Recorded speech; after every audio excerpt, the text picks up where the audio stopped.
¿Vas a grabar? Listo. Bueno, vamos a comenzar y déjame presentar aquí la diapositiva con la cual hemos estado empezando todas estas semanas. Denme un segundito. Em, pues, aquí está. Ok, estos son los 7 puntos que estamos viendo conectados con Josué 1:1 al 9, de ser fuertes y ser valientes. Y la primera semana hablamos de la importancia de fuerza y valentía para enfrentar transiciones, obstáculos, desafíos, el desconocido. Y la semana pasada hablamos de que Dios nos da una encomienda específica, una encomienda clara, y que nuestra vida en realidad es una intersección entre las buenas obras que Dios preparó para nosotros, para que andemos en ellas, y nuestra fuerza y valentía para cumplir esas buenas obras. Um, y hoy vamos a hablar del punto número 3, y después de verlo aquí en la pantalla voy a quitarlo de la pantalla, pero el punto número 3 habla de que la fuerza y la valentía son necesarias, pero no solamente son necesarias, pero son impulsadas, o podemos decir que el combustible para esa fuerza y valentía es la presencia de Dios con nosotros. ¿Ok? En Josué 1:1 al 9, el versículo 5, dice: nadie te podrá hacer frente en todos los días de tu vida. Como estuve con Moisés, estaré contigo. No te dejaré ni te desampararé. Y después en el versículo 9, que es el último versículo de la sección, dice: mira que te mando, que te esfuerces y que seas valiente, no temas ni desmayes, porque Jehová tu Dios estará contigo en donde quiera que vayas. La presencia de Dios. Y hoy vamos a hablar de eso, vamos a hablar de la presencia de Dios y cómo el saber que Dios está con nosotros nos da fuerza y valentía. Quizás el mejor ejemplo de todo esto, que si me imagina a mí, es el ejemplo de Elías y Eliseo. Y algo interesante de estos dos personajes, estos dos personajes son los únicos en nuestros Antiguos Testamentos que usan una frase muy única. Um, y no vamos a leer todas las instancias, pero en Primera de Reyes 17:1 es la primera vez que la vemos. Y aquí viene, dice que entonces Elías Tisbita, que era de los moradores de Galad, dijo a Acab: vive Jehová Dios de Israel, y aquí está la frase única, en cuya presencia estoy, que no habrá lluvia ni rocío estos años, sino por mi palabra. Esa frase, en cuya presencia estoy, les digo que solo Elías la usa un par de veces y Eliseo la usa un par de veces. Y nadie más en la Biblia habla así cuando están ministrando. Y es interesante las situaciones en las cuales utilizan esa frase, ¿verdad? Porque estamos hablando de necesitar fuerza y valentía. Aquí Elías se está presentando ante un rey, el rey de Israel, un rey malvado, pero cuando está en presencia del rey, él no habla de estar en presencia del rey, él dice que él está en presencia de Dios, en cuya presencia estoy hablando de Jehová Dios. Entonces él no se queda apantallado y asustado porque está ahí con audiencia con el rey. Él sabe que él está en la presencia de Dios. Utiliza esa frase otra vez en el capítulo 18, cuando se tiene que enfrentar otra vez con el rey Acab, y Eliseo lo usa, por ejemplo, cuando está enfrente de Naamán, ¿verdad? A Naamán, que es el capitán, el comandante de los ejércitos de los sirios. Y él dice: mira, tú no me impresionas, porque yo vivo, yo ministro, yo trabajo, yo opero en la presencia de Jehová. Y esa es la actitud que tenemos que aprender a adoptar, el saber estamos en la presencia de Dios, el saber que Dios está con nosotros, y como decimos muchas veces cuando presentamos oradores, ¿verdad? Que va a hablar de parte de Dios y delante de Dios. O sea, lo que estamos haciendo, todo lo que estamos haciendo, todo lo que estamos desempeñando, nuestras vidas diarias, son vividas en la presencia de Jehová. Hablamos de Jehová, Dios en cuya presencia vivimos, en cuya presencia estamos. Y aunque Elías y Eliseo son los únicos que dicen eso en el Antiguo Testamento, nosotros deberíamos adoptar esa frase, ¿verdad? Yo vivo, yo hablo, yo trabajo, yo interactúo con mis amigos, con mi familia, en mi trabajo, en todas situaciones, en la presencia de Jehová. Y eso es lo que me da la fuerza y la valentía que yo necesito para desafiar, para enfrentarme con esos problemas y esas situaciones y hacer el trabajo que Dios espera de mí. Cuando hablamos de otros personajes en la Biblia, y podemos pensar obviamente en el ejemplo, el mismo ejemplo que Dios le menciona a Josué, le dice, como estuve con Moisés, estaré contigo también. En Éxodo, ahí en Éxodo capítulo 3, ¿verdad? Cuando Dios está hablando con Moisés de la zarza ardiente, le dice en el versículo 11 y 12, esto es Éxodo 3, 11 y 12, dice, entonces Moisés respondió a Dios, ¿quién soy yo para que vaya a Faraón y saque de Egipto a los hijos de Israel? O sea, ¿cómo puedo yo presentarme ante el rey de Egipto? Y mira lo que le dice Dios. Y él le respondió, ve, porque yo estaré contigo. Y esto te será por señal de que yo te he enviado cuando hayas sacado de Egipto al pueblo, serviréis a Dios sobre este monte. Y quizás el ejemplo más conocido para todos nosotros, hablando de tareas enormes, de desafíos grandes, ¿qué tal la Gran Comisión? ¿Verdad? ¿Qué tal cuando Jesús reúne a los apóstoles después de su resurrección y les dice que vayan por todo el mundo, que enseñen, que bauticen? Y esa última parte del versículo 20 de Mateo 28 dice, y he aquí que yo estoy con vosotros todos los días. ¿Ok? Entonces, tenemos mucho que cumplir, tenemos mucho que hacer, tenemos que enfrentarnos con esas obras que Dios preparó de antemano para que andemos en ellas, pero no lo tenemos que hacer solos. Vivimos en la presencia de Dios, estamos en la presencia de Dios. Y el saber que Dios está con nosotros es lo que nos impulsa, es lo que nos da el combustible para seguir adelante con fuerza y con valentía. Quiero hablar de un detalle de eso más profundamente en unos minutos más,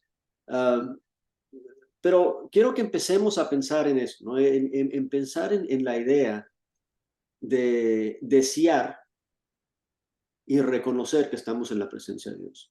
El opuesto de esto lo vemos en un par de ejemplos clásicos en el Antiguo Testamento. El primero, desde el principio, ¿verdad? Con Adán y Eva. Leemos ahí en Génesis 3 que cuando ellos pecaron, desobedecieron a Dios, ¿qué trataron de hacer? Trataron de esconderse de la presencia de Dios. O sea, lo opuesto de lo que estamos hablando. En vez de querer estar en la presencia de Dios, en vez de querer vivir en su presencia, trataron de esconderse de su presencia. Y el otro ejemplo es Jonás. ¿Se acuerdan cuando Dios le mandó a Jonás a predicar y él lo quiso hacer? Nos dice el texto ahí en Jonás 1, que él intentó, sin éxito, pero intentó de huir de la presencia del Señor. ¿Okay? Entonces tenemos esa posibilidad. En vez de gozarnos en su presencia, en vez de fortalecernos en su presencia, pueden llegar situaciones en nuestras vidas o actitudes personales que buscamos escondernos o huir de su presencia. Y eso no lo queremos. ¿Okay? Entonces vamos a estar bien claros con eso. Vamos a evitar cualquier situación que nos haga querer no estar en su presencia. Vamos a estar de acuerdo que eso es el opuesto de lo que queremos. Pero en realidad de lo que quiero hablar esta noche es algo mucho más sutil que eso, ¿verdad? Porque así como Adán y Eva descaradamente quisieron esconderse de la presencia de Dios, o como Jonás también descaradamente quiso huir de la presencia de Dios, por lo menos son honestos, ¿verdad? Por lo menos reconocen que le tienen miedo a Dios, que le han quedado mal y que no quieren estar en su presencia. Pero un problema muchísimo más grave y un problema que vemos que es repleto en el Antiguo Testamento, no es que gente quiere esconderse de la presencia de Dios o que no quiere estar en su presencia, sino que es cuando la gente piensan que están bien, que tienen a Dios con ellos, pero están equivocados. Y para ayudarnos a entender esta idea, porque ese es un peligro grave para nosotros. O sea, ¿qué tal si tú y yo estamos de acuerdo que la presencia de Dios es importante y queremos estar en su presencia? Pero ¿qué tal si tú y yo no sabemos cómo asegurar que Dios esté con nosotros? ¿Y qué tal si pensamos que Dios está con nosotros y Él se ha alejado de nosotros? Porque esa era la situación con los hijos de Israel en muchísimas ocasiones en su historia. Vamos a ver dos pasajes en Jeremías. Vamos a ir allá y ahora sí le vamos a pedir a nuestras lectoras que nos ayuden a leer. Zaida, si quieres ayudarnos con esta primera lectura, va a ser en Jeremías 3, Jeremías 3 del 15 al 18. Ajá, déjame buscarlo. Jeremías 3 del 15 al 18.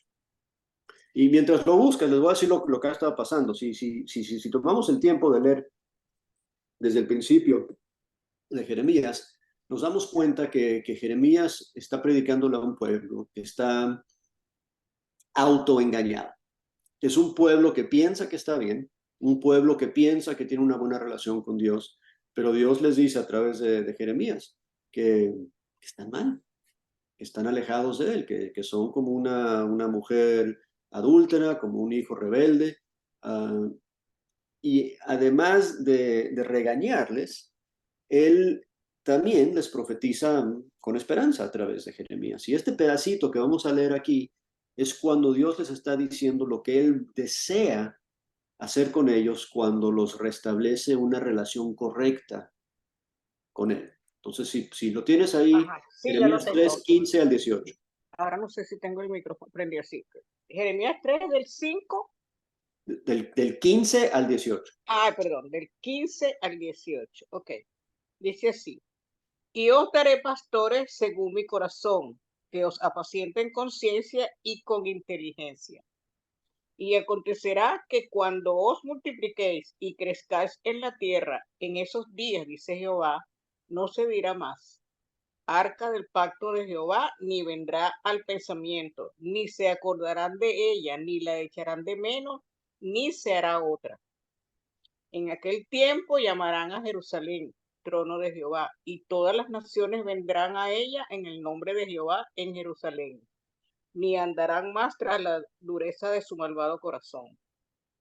En aquellos tiempos irán de la casa de Judá a la casa de Israel, y vendrán juntamente de la tierra del norte a la tierra que hice heredar a vuestros padres. Ok, se dan cuenta que repite en aquellos tiempos, en aquel día, en aquel tiempo. Y lo que Dios quiere hacer con ellos es establecer su morada con ellos. La presencia de Jehová.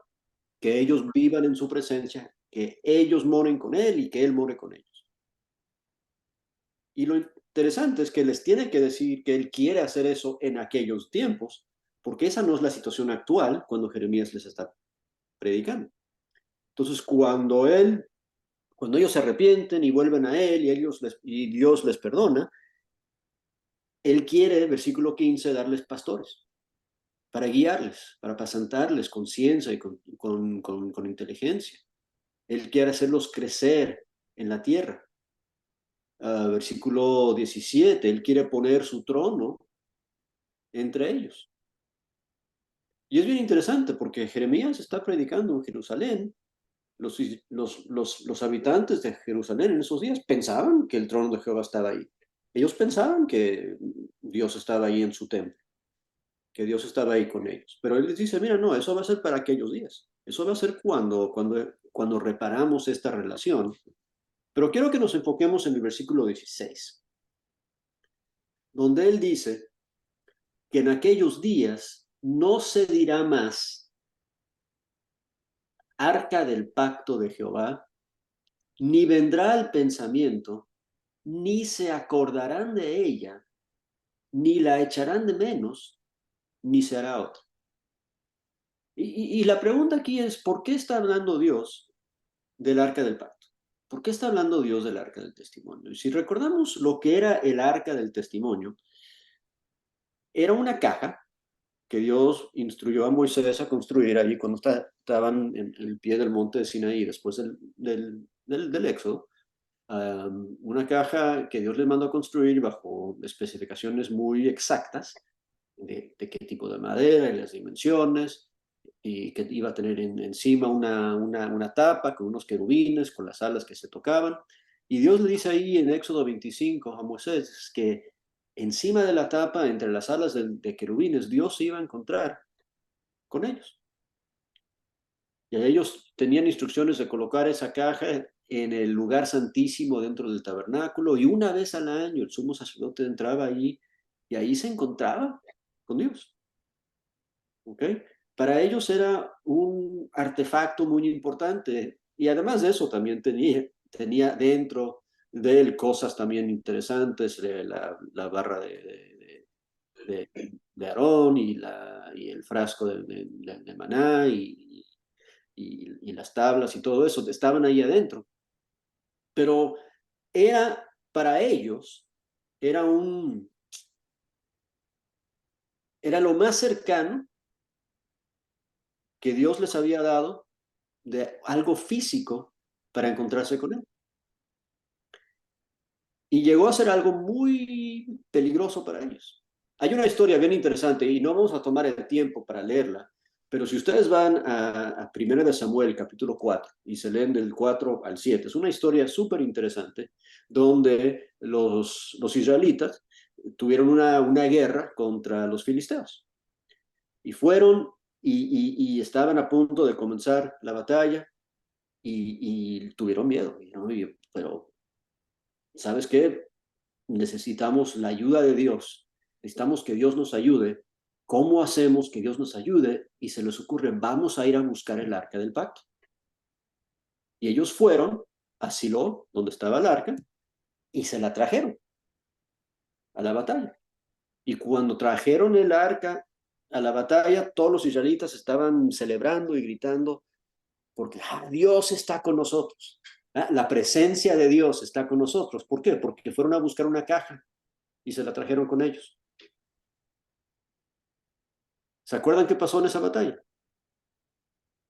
Los filisteos les dieron una paliza y se robaron el arca y se la llevaron a las ciudades de los filisteos. Eventualmente la regresaron porque los filisteos tampoco la querían, pero cuando después se preparan otra vez para pelear otra vez con los filisteos, los reúne Samuel y les dice, ¿sabes qué tenemos que hacer? Tenemos que deshacernos de nuestros ídolos. Tenemos que servir a Dios y a Dios solo. O sea, estaban adorando ídolos, estaban con corazones rebeldes contra Dios y pensaron que podían ir a buscar a Dios en una caja y traérselo a la batalla. Y se dieron cuenta que no es así. O sea, la forma que tú consigues que Dios esté contigo no es que lo vas y lo buscas. ¿Por qué? Porque tienes un amuleto que representa a Dios para ti. O sea, no es porque tienes un collar con una cruz que Dios está contigo. No es porque tienes una Biblia en tu camioneta mientras vas paseando por ahí que Dios está contigo. O sea, tú no puedes ir y agarrar a Dios y traértelo contigo, porque Dios no funciona de esa forma. La forma que consigues que Dios esté contigo es que escuchas su voz, te humillas y obedeces sus instrucciones y confías que Él te va a ayudar. Pero si estás como ellos, como los israelitas, adorando ídolos, y después cuando piensan que quieren a Dios, bueno, vamos a buscar a nuestro ídolo de Dios y traérnoslo. No les va a funcionar. Y por eso digo que esa actitud es más peligrosa que la de Adán y Eva y la de Jonás, porque ellos pensaron que tenían a Dios, pensaban que Dios estaba en la presencia de Dios y Dios estaba bien lejos. Dios estaba bien lejos de ellos porque ellos habían largado a Dios de sus vidas por sus decisiones y su idolatría. Y por eso aquí dice Dios, mira, cuando estamos bien, cuando yo he reparado la relación en Jeremías, ya ni van a pensar en ese acto, ni van a hacer otra, ni la van a echar de menos, porque van a entender bien cómo van a tener mi presencia entre ustedes. Ok, ese es un ejemplo. El otro está en el capítulo 7 del mismo Jeremías. Y aquí vamos a leer un poquito más. Capítulo 7 de Jeremías del 1 al 15. Y a ver, Alex, si puedes leer, por favor. Jeremías 7 del 1 al 15. Voy, hermano, Jeremías 7. Del 1, Al 15. perfecto. Palabra de Jehová que vino a Jeremías diciendo, ponte a la puerta de la casa de Jehová y proclama allí esta palabra y di, oíd palabra de Jehová, todo Judá, los que entráis por estas puertas para adorar a Jehová. Así ha dicho Jehová de los ejércitos, Dios de Israel, mejorad vuestros caminos y vuestras obras, y os haré morar en este lugar. No fiéis en palabras de mentira diciendo, templo de Jehová, templo de Jehová, templo de Jehová es este.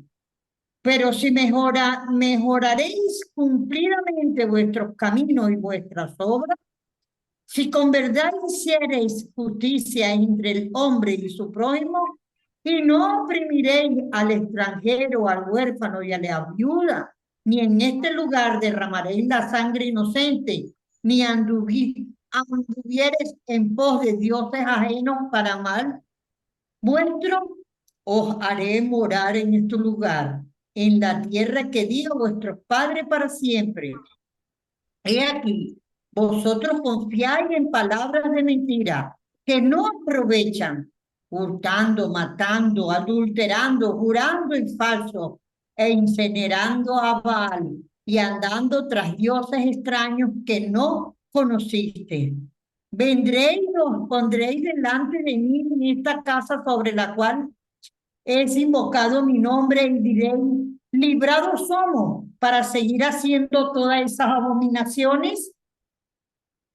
Es cueva de ladrones delante de vuestros ojos esta casa sobre la cual es invocado mi nombre. He aquí que yo también lo veo, dice Jehová. Anda ahora a mi lugar en Silo, donde hice morar mi nombre al principio, y ve lo que le hice por la maldad de mi pueblo Israel. Ahora, pues, por cuanto vosotros habéis hecho todas estas obras, dice Jehová, y aunque os hable desde temprano y sin cesar, no oísteis, y os llamé y no respondiste, haré también a esta casa sobre la cual he invocado mi nombre, en la que vosotros confiáis, y a este lugar de que di a vosotros y a vuestros padres, como hice en Silo. Os echaré de mi presencia, como eché a todos vuestros hermanos y a toda la generación de Efraín. Ok, vamos a empezar ahí con el versículo 15, con la amenaza. La amenaza de Dios es que los voy a echar de mi presencia. Ese es el opuesto de lo que queremos, ¿verdad? Estamos hablando de estar confiados y tener fuerza y valentía porque sabemos que estamos en la presencia de Dios. Y aquí, el pueblo de Dios, Dios está diciendo, a ustedes les voy a echar de mi presencia. Pero el pueblo, ¿en qué condición pensaba que estaba? Y mira dónde manda Dios a Jeremías a predicarles. Versículo 1. Le dice, versículo 2, ponte en la puerta de la casa de Jehová. Ahora, la casa de Jehová, así lo conocían ellos, el templo. La casa de Jehová, aquí está Dios, ¿verdad? Pero él dice más abajo, esa casa es una cueva de ladrones. O sea, esa no es ninguna casa de Jehová. Ahí no estoy yo. Imagínate aquí los adoradores yendo al templo a adorar Y Jeremías está ahí en la puerta y a la medida que vienen entrando, se pone a regañarles. Imagínate a ti este domingo, a alguien ahí parado en la puerta de donde sea que tú te reúnes en la congregación y alguien ahí regañándote, diciendo, oye, ¿tú qué crees que por el puro hecho que llegaste a este lugar, que ahora estás en la presencia de Dios? ¿Cómo es eso? ¿Cómo es eso que tú vives tu vida, versículo 9, por ejemplo, hurtando y matando y adulterando y jurando en falso? Y después llegas aquí el sábado, el domingo, el día que tú llegues allí a adorar y piensas que estás en la presencia de Dios. Es lo que está diciéndole Jeremías a este pueblo. Ellos están llegando a adorar totalmente confiados que se van a encontrar con su Dios y estar en su presencia y gozarse en su presencia. Y él les dice, yo no quiero nada que ver con ustedes, yo no estoy ahí. Yo los voy a echar de mi presencia porque no pueden confiarse en esas palabras de mentira. Versículo 4. No te fiéis en palabras de mentira diciendo, templo de Jehová, templo de Jehová, templo de Jehová. Mira, aquí está Dios, aquí está Dios, aquí está Dios. No, porque no está.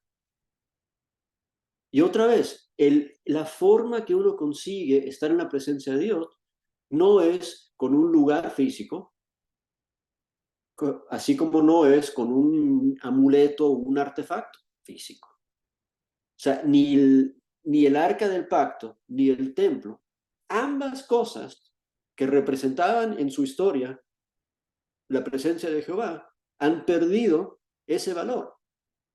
No porque Dios no es Dios, sino porque ellos decidieron dejar de escuchar a Dios. Ellos decidieron fiar en palabras de mentira. Ellos decidieron hacer cosas que no convenían. Y ellos tienen para conseguir otra vez restablecer su relación con Dios, para vivir en su presencia, lo que ellos tienen que hacer, versículo 3, no es encontrar dónde se fue Dios e ir para ese lugar. No, no, no. No es encontrar cuál es el artefacto donde Dios se va a manifestar, ir a buscar ese artefacto. No, eso ya lo intentaron y no funcionó. Lo que tienen que hacer, versículo 3, es mejorar sus caminos y mejorar sus obras. Y entonces podemos morar juntos. Entonces podemos vivir juntos, dice Dios. Si tú mejoras tus caminos, si tú mejoras tus obras, entonces podemos estar juntos. Pero no vengas y me busques si vas a estar viviendo como te da la gana. Y esa es una pregunta que nos tenemos que hacer a nosotros todos los días. O sea, nosotros estamos pensando que podemos confiarnos en la presencia de Dios porque vamos a la iglesia cada domingo y vamos a los estudios y las charlas cada martes o sábado o viernes o lo que sea. El puro hecho de la posición física donde estemos, eso es la presencia de Dios. O vamos a reconocer que tenemos que mejorar nuestros caminos y andar como Dios quiere que andemos, pensar como Dios quiere que pensemos, hablar como Dios quiere que hablamos, creer como Dios quiere que creamos, para así conseguir que estemos en su presencia y que Él esté con nosotros y nosotros con Él.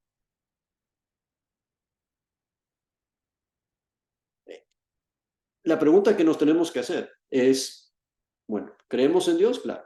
¿Y decimos que tenemos una buena relación con Él? Claro. ¿Y queremos estar en su presencia? Claro. Pero vivimos todos los momentos de nuestras vidas en su presencia, entendiendo que Él nos está viendo. ¿Se acuerdan de ese versículo en Santiago que dice, el juez está en la puerta? O sea, tú te estás conduciendo minuto tras minuto sabiendo que ahí está el juez viéndote. Eso es vivir en la presencia de Dios. Hay algunos versículos en el Nuevo Testamento que quiero compartir con ustedes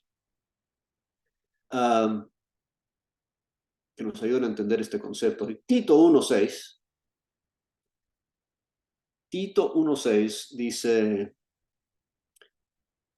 el que fuera irreprensible, perdón, 1:16, no 1:6. ¿Qué dije aquí? Lo tengo en mis notas equivocadas. Tito 1:16 dice, profesan conocer a Dios, pero con los hechos lo niegan, siendo abominables, rebeldes, reprobados en cuanto a toda buena obra. Profesan conocer a Dios, pero lo niegan con sus hechos. Yo creo que tú y yo profesamos conocer a Dios, pero nuestros hechos lo niegan o nuestros hechos respaldan esa declaración. Primera de Juan 1:6, si decimos que tenemos comunión con Él, y eso es lo que es vivir en su presencia, si decimos que tenemos comunión con Él y andamos en tinieblas, mentimos y no practicamos la verdad. Nuestra práctica, nuestra vida diaria tiene que estar de acuerdo con nuestra declaración. Si decimos y profesamos que somos hijos de Él, que tenemos comunión con Él, que conocemos a Dios, tenemos que vivir una forma que concuerda con eso. Mateo 7, 22 y 23, el mismo Jesús dice, muchos me dirán en aquel día, Señor, Señor, no profetizamos en tu nombre, y en tu nombre echamos fuera demonios, y en tu nombre hicimos muchos milagros, y entonces les declararé, nunca os conocí, apartados de mí, hacedores de maldad. Hacedores de maldad. ¿Qué estaban haciendo? Maldad. Y entonces dice, yo no te conozco. No tenemos esa relación que tú tan confiadamente dices que tienes. Y otra vez, analizando los israelitas a quien estaba profetizando Jeremías, ellos pensaban que estaban bien. Templo de Jehová, aquí estamos en su casa. Y Dios les dice, yo ni les conozco. Yo ni sé quiénes son ustedes. Nosotros no tenemos la relación que ustedes piensan que tenemos. Y para conseguir esa relación tenemos que hacer todo lo contrario del ejemplo que ellos dan. Cosas como Mateo 5:16, ¿verdad? Que dice que alumbre vuestra luz delante de los hombres para que vean vuestras buenas obras y glorifiquen a vuestro Padre que está en los cielos. Y me llama la atención eso, ¿verdad? Porque si estamos viviendo en la presencia de Dios, cuando la gente nos ve a nosotros, ojalá lo que van a ver es Dios trabajando en la forma que nos movemos, en la forma que hablamos, en las cosas que hacemos, porque no estamos haciendo cosas de maldad, no estamos, nuestros caminos están de acuerdo con nuestra profesión, ¿verdad? Si profesamos que somos hijos de Dios y que seguimos a Dios, nuestros caminos y nuestras obras testifican de acuerdo con eso, y eso nos pone a nosotros en la presencia de Dios. Y eso permite que cuando la gente nos vea a nosotros, glorifiquen a Dios, porque nos van a ver a Dios también. Así como Elías decía, yo estoy profetizando en la presencia de Dios. Si estás hablando conmigo, estás hablando con Dios. Si yo voy a una fiesta, Dios viene conmigo. Si yo voy al trabajo, Dios viene conmigo. Donde sea que yo esté, Dios está conmigo. Porque estoy viviendo en su presencia y estoy consciente de eso.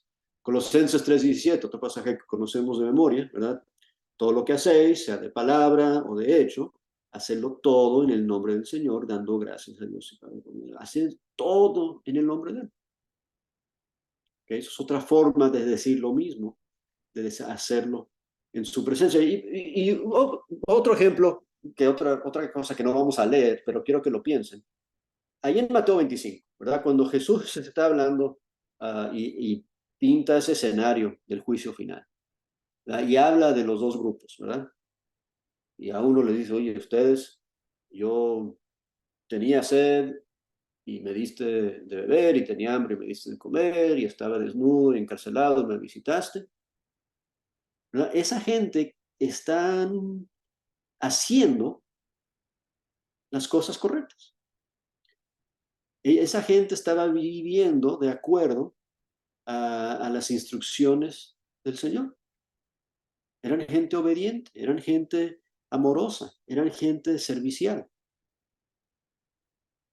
Y no solamente eso consigue que Dios les diga, Jesús les diga, entra en mi descanso, has hecho bien, pero durante sus vidas lo que Él les está diciendo es que cuando hicieron esas cosas, ¿con quién estaban?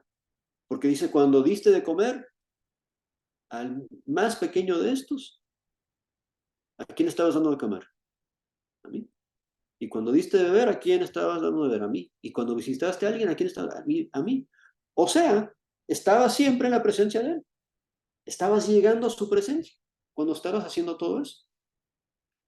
Pero la gente que rehúsa hacer eso, y otra vez el ejemplo de Jeremías, que en vez de hacer eso estaba maltratando y hurtando y practicando violencia y cosas, a todo lo opuesto de las cosas buenas que Jesús quiere que hagamos los unos para los otros, ellos nunca estaban en la presencia de Dios porque no estaban buscando donde Él está, no estaban yendo a servir, no estaban yendo a dar de comer y dar de beber y todo eso, ni físicamente, ni espiritualmente, ni nada de eso.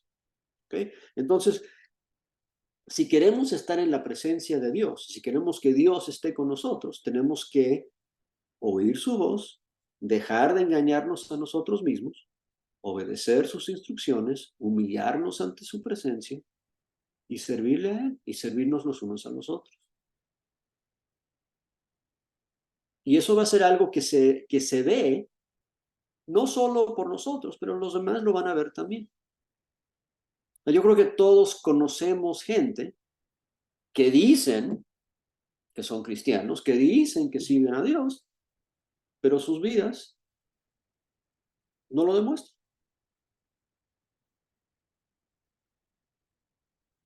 Y ojalá que nosotros no seamos ejemplos de eso, de gente que profesa conocer a Dios, pero que Dios no está con nosotros. Ese fue el caso de los de Jeremías 7, los de Jeremías 3, ese fue el caso de los de Tito 1:16. No queremos esa situación, no queremos ser personas autoengañadas que pensamos que estamos bien delante de Dios porque tenemos las cosas físicas que lo ven, que se ven por afuera, pero estamos ignorando los caminos del Señor, las palabras del Señor, las instrucciones del Señor. Así es como conseguimos la comunión con Él, la convivencia con Él, el estar en su presencia, que Él esté con nosotros, que Él more con nosotros, así con nosotros moremos con Él. Que es la promesa que Él les hace ahí en Jeremías 7. Es lo que Él quiere restablecer con ellos. Jeremías 3 también. Él quiere estar con ellos. Él quiere que vivan juntos. Pero como están ahorita, no se puede.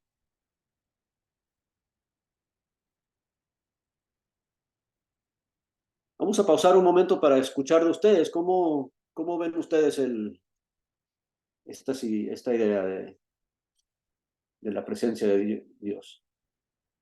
¿Qué comentarios, observaciones tienen ustedes?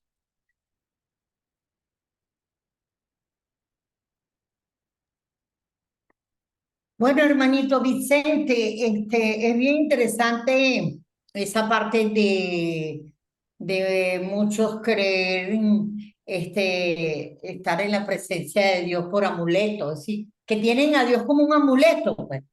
E inclusive la Biblia la tiene prácticamente como amuleto, y no solamente, y no estamos hablando del mundo, estamos hablando de muchos, muchos, muchos hermanos que incluso pues esa Biblia en la camioneta, para arriba y para abajo, pero en ningún momento pues llegan a abrirla ni a escuchar la voz de Dios, porque lamentablemente pues la tienen ahí como de amuleto, simplemente de amuleto, y muchos pues cuando te ven la Biblia, le ven la Biblia, tú eres cristiano.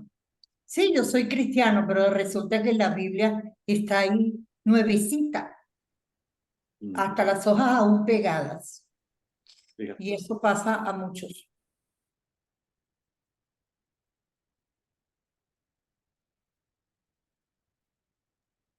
Hermano Vicente, a mí me llamó mucho la atención Jeremías 3, que dice, y os daré pastores según mi corazón, que os apaciente con ciencia y con inteligencia, o sea, con conocimiento. Y acontecerá que cuando os multipliquéis y crezcáis en la tierra, o sea, es como el crecimiento espiritual, que nos iba a dar a nosotros, que es lo que nosotros debemos buscar en la palabra. porque ahí él iba a restablecer, porque cuando Jesús vino a morir por todos nosotros fue que él restableció esa entrada con Dios, o sea que teníamos que nosotros cumplir el Evangelio, bautizarnos, arrepentirnos, bautizarnos y poder entrar. Entonces, y de ahí ya viene que tenemos que estar siempre en los caminos de Él para poder hacer lo que Él quiere que nosotros hagamos, porque si no, no hay ninguna posibilidad ya estábamos afuera. Entonces, estando dentro, ya tenemos que irnos por un solo camino, no hay más. Ya estuvimos en muchos. Ahora tenemos que estar en el único que importa. Porque los que hemos llegado acá, sabemos dónde estuvimos.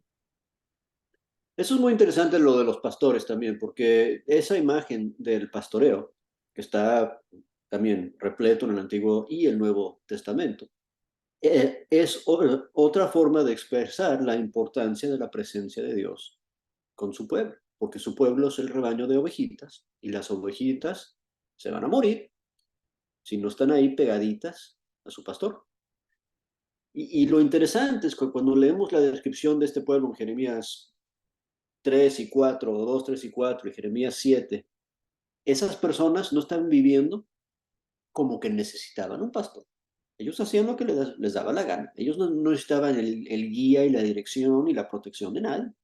Ellos sabían lo que estaban haciendo. ¿Sí? Así podemos llegar a ser nosotros. Y lo que él dice es, yo quiero ser tu pastor y yo quiero poner pastores sobre ustedes, pero para que eso funcione, ustedes tienen que reconocer su necesidad de un pastor.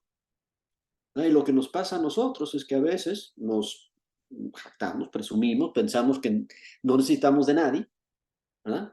Y se nos olvida que Jehová es mi pastor porque yo necesito un pastor. Yo necesito la presencia de él en mi vida para protección, para cuidado, para alimentación, para crecimiento, para todo eso. Y la forma de conseguir que yo voy a estar en el rebaño del Señor es siguiendo los pasos del pastor. Otra vez, el caminar, el andar, ¿dónde estoy andando? ¿Dónde estoy caminando? ¿Estoy siguiendo al pastor? Porque si no estoy siguiendo al pastor, él no es mi pastor. Y ese es el problema con mucha gente. Mucha gente dice, sí, Jehová es mi pastor, pero yo sigo mi propio camino. Así no podemos conseguir que Dios esté con nosotros.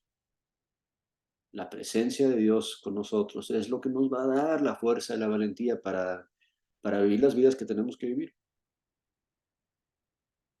Y sin eso no vamos a poder hacer. Sin su presencia con nosotros no vamos a lograr el éxito. Y va a ser imposible para nosotros. Y hasta que lo reconozcamos y busquemos su presencia. Y la buscamos ¿cómo? Escuchando su voz, humillándonos a sus instrucciones y obedeciendo lo que Él nos manda para hacer, viviendo en sus caminos, reconociendo que el juez está en la puerta viéndonos, ¿verdad? Y viviendo de esa forma, así podemos saber que Él está con nosotros. ¿Alguien más? Hermano, sí, Sí, adelante. solo me gusta mucho, de repente no lo vimos ahí, pero me gusta mucho también la actitud de Moisés cuando le dijo, ese pueblo es rebelde, si tú no estás conmigo, como quien yo no me muevo. O sea, él descubrió cuál es que ahí como yo creo que es como descubrir el truco, pues, en qué está pues en la situación. ¿Qué es eso? Porque él lo que quería era tener conocimiento de él, conocerlo, entre más lo conocemos, entonces ahí nos hace más fácil estar cerca de él. Señor les bendiga. Excelente, buen punto. Gracias. ¿Alguien más?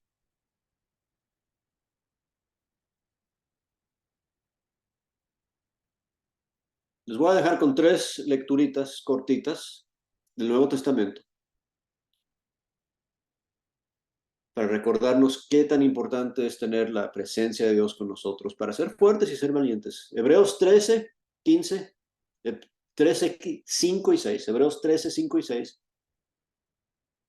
Dice, sean vuestras costumbres sin avaricia, contentos con lo que tenéis ahora, Porque Él dijo, no te desampararé ni te dejaré. Es lo que él cita aquí, el autor de Hebreos está citando Josué 1:9, o la parte de Josué 1:9, de manera que podemos decir confiadamente, el Señor es mi ayudador, no temeré lo que me pueda hacer el hombre.